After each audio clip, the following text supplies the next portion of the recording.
एक बड़ी खबर आपको बताएं, पटना में दबंगों ने 2 मासूम को जिंदा जला दिया। घर में सो रहे 2 मासूम बच्चों को जिंदा जला दिया। दिल दहलाने वाली वारदात से इलाके में दहशत का माहौल। एम्स की नर्स के 2 बच्चे हैं जिनको जिंदा जला दिया। पलंग पर दोनों बच्चों का शव जली हुई अवस्था में मिला है। ये कोई पहली घटना नहीं है मर्डर की। इससे पहले भी हमने तमाम घटनाएं देखी। जिस तरीके से व्यापारियों को निशाना बनाते हुए, आम लोगों को निशाना बनाते हुए बेखौफ अपराधी लगातार इस तरह की घटनाओं को अंजाम दे रहे हैं। पटना में दबंगों ने 2 मासूमों की जान ले ली, जिंदा जला दिया उन्हें। दिल दहलाने वाली यह घटना जिससे इलाके में दहशत का माहौल है, ये साफ दिखाता है कि आगामी चुनाव और उससे पहले कानून व्यवस्था कितनी चरमराई हुई है। किस तरीके से आए दिन अपराध की घटनाएं और अपराध कितना चरम पर है। आए दिन कोई ना कोई हत्या की घटना सामने आती है और हत्याओं का रेट कितना ज्यादा अब बिहार में बढ़ चला है। इन सभी घटनाओं में हालांकि बढ़ चढ़ के एक्शन भी लिया जा रहा है, लेकिन ये साफ दिखाता है कि अपराधियों को कोई भी खौफ कानून व्यवस्था का नहीं रह गया है। कोई भी कानून या फिर कोई भी सरकार का खौफ यहाँ पर इन बदमाशों में नहीं है। लगातार बेखौफ इस तरह की घटनाओं को अंजाम दिए जा रहे हैं। एम्स की नर्स जिसके 2 बच्चे घर में थे, पलंग पर दोनों बच्चे थे, स्कूल से जस्ट वापस ही आए थे और इसी बीच ये दबंग घर को आग लगा देते हैं। घर में दोनों मासूम सो रहे थे और उस वक्त ये जिंदा जल जाते हैं। हमारे साथ हमारे सहयोगी रितेश मिश्रा जुड़ गए हैं। रितेश, ये तो हद ही हो गई, आए दिन हत्या की घटनाएं। अब ये नर्स के 2 बच्चे जो घर पे थे, स्कूल से जस्ट वापस आए थे, उनको जिंदा यहाँ पर इन अपराधियों ने जला दिया है। अब बिल्कुल सही कहा हर्षा आपने, ये हद हो गई है, पराकाष्ठा हो गई है और ये घटना बड़ी हृदय विदारक है। 2 जो मासूम बच्चे हैं उनकी देखिए किस तरीके से हत्या कर दी गई है। भले ही पुलिस कह रही है कि संदिग्ध परिस्थितियों में मौत है, लेकिन ये पूरी तरीके से हत्या है, क्योंकि जिस तरह सारी चीजें वहां पर साक्ष्य हैं, सबूत है, कोई बहुत छोटे बच्चे नहीं थे और अगर आग लगती है तो पूरा घर जलकर राख हो जाता है कि सिर्फ पलंग में आग लगेगी और 2 जो लोग हैं वो भी जो शव हैं वो पूरी तरीके से नहीं जले। तो पूरी तरीके से ये मामला जो है वो हत्या का है, लेकिन पुलिस अभी तक किसी को अरेस्ट तक नहीं कर सकी है। ये मामला कल का है, पटना का जानीपुर इलाका है, नगवा गांव, और वहीं की ये घटना है। और सबसे बड़ी बात है कि जो 2 बच्चे हैं वो स्कूल से आए और स्कूल से आने के बाद रोजाना वो स्कूल जाते थे और स्कूल से उसी समय आते थे। और 14 साल की जो है वो बच्ची है और 12 साल का जो है वो बच्चा है। तो दोनों भाई बहन साथ पढ़ते थे, साथ ही वो स्कूल जाते थे, साथ ही वो स्कूल से वापस भी आते थे और माता पिता भी निश्चिंत रहते थे, क्योंकि जो दोनों बच्चे हैं उसकी जो माँ है वो पटना एम्स में सिक्योरिटी इंचार्ज है और पिता जो है वो चुनाव आयोग में कार्यरत है। और बच्चे आते थे, अपना खाना खाते थे, पढ़ाई करते थे, ट्यूशन जाते थे, इस तरह से उनकी दिनचर्या थी।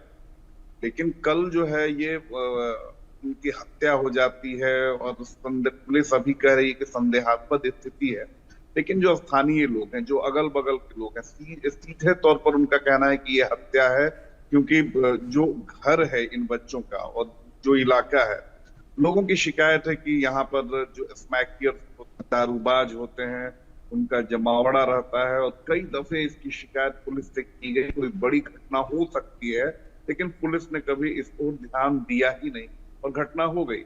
लोगों का कहना है कि कुछ हो सकता है जो स्मैकियर हैं वो गलत नीयत से, की नीयत से घर में घुसे होंगे और जब बच्ची पहचान गई, इन्हें जो दोनों बच्चे जब पहचान गए तो इनकी हत्या कर दी गई और हत्या करने के बाद इनके शव को जलाने की कोशिश की गई, दुर्घटना का रूप देने की कोशिश की गई।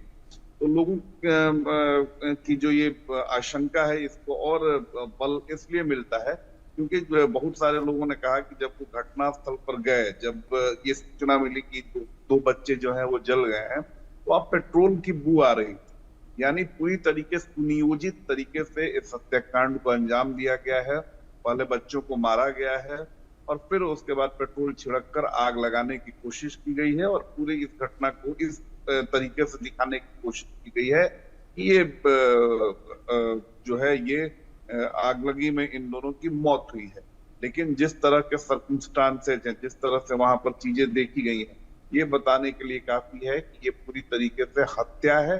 अब हत्या किसने की, क्योंकि ये काम है पुलिस जो है इसे अब खंगाल रही है, लेकिन अभी तक पुलिस के हाथ जो है वो खाली हैं। हालांकि पुलिस जो है वो लगातार जो इलाके के सीसीटीवी है उनकी वो मॉनिटरिंग कर रही है, साक्ष्य निकाल रही है और बिल्कुल। पुलिस जो है काफी तेजी से इस पूरे मामले को इन्वेस्टिगेट कर रही है। पुलिस के ऊपर भी प्रेशर है कि 2 मासूम बच्चों की मौत हो जाती है, हत्या हो जाती है और जो भी लोगों में बड़ा आक्रोश है। कल रात में लोगों ने वहां पर काफी प्रदर्शन किया, वहां पर उन्होंने काफी ज्यादा हल्ला हंगामा किया क्योंकि लोगों के मन में जाहिर सी बात है कि 2 मासूम बच्चों की अगर मौत हो जाएगी वो भी इस परिस्थिति में, तो लोग इसको लेकर आक्रोशित होंगे। तो लोगों ने आक्रोश में थाना का घेराव किया, पुलिसकर्मियों से उन्होंने काफी ज्यादा इस चीज को लेकर आपत्ति जाहिर की। तो अब है कि पुलिस जल्द से जल्द इन आरोपियों की गिरफ्तारी करे। हालांकि परिजनों ने कुछ लोगों नामजद एफआईआर दर्ज की है और पुलिस उसी के आधार पर पूरे इन्वेस्टिगेशन को आगे बढ़ा रही है। बिल्कुल रितेश, इस पर इन्वेस्टिगेशन होना भी चाहिए। नर्स को लेकर कोई जानकारी कि नर्स की क्या किसी से कोई आपसी रंजिश थी, क्योंकि ये बेहद चौंकाने वाला है कि एक नर्स को टारगेट करके उसके घर पर सो रहे बच्चों को यहाँ पर जला दिया गया इस तरीके से। देखिए, अब सारी चीजें जो है वो पुलिस की, किसी के बच्चे की अगर मौत हो जाएगी तो उसकी स्थिति क्या होगी ये कल्पना किया जा सकता है। वो माँ है, वो पूरी तरीके से बदहवास है और वो पटना एम्स में सिक्योरिटी इंचार्ज थी। जाहिर सी बात है कि सिक्योरिटी इंचार्ज है तो काफी मजबूत महिला है, लेकिन उसके बच्चों की हत्या हो गई है।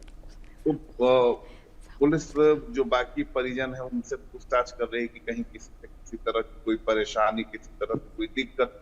लेकिन जो अगल बगल के लोग हैं उनका साफ तौर पे कहना है कि ये इस घटना को देख के यही लग रहा है कि आपसी रंजिश में भी कोई इस तरह की वारदात को अंजाम नहीं देगा। लोगों का कहना है कि स्मैकियर्स जो है वो इस इलाके में घूमते रहते हैं, जो दारूबाज है वो इस इलाके में घूमते रहते हैं, आवारा तरह के जो लड़के हैं वो इस इलाके में उनकी महफिल सजती है।